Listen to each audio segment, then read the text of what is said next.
চট্টগ্রামে বুধবার রাত থেকে টানা বৃষ্টি সৃষ্টি হয় পানির তীব্র ঢল।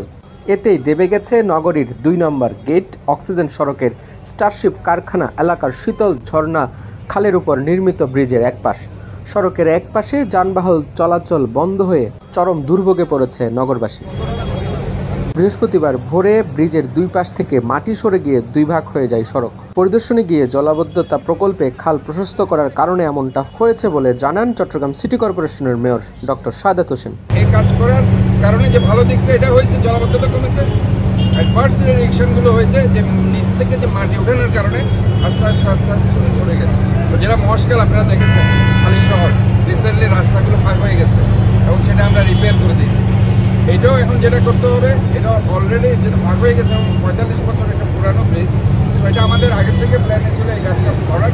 সকাল থেকে সড়কটিতে যান চলাচল বন্ধ রয়েছে। সড়কের দুই পাশে সৃষ্টি হয়েছে দীর্ঘ যানজটের, পাশাপাশি বিশ্ববিদ্যালয়গামী শাটল ও নাজিরহাট রুটে ট্রেন চলাচলও বিঘ্নিত হচ্ছে। লাল ফিতা দিয়ে বেষ্টনী তৈরি করে রাখা হয়েছে সড়কটিতে।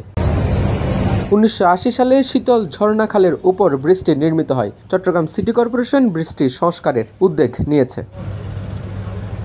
Desk report, news now 24।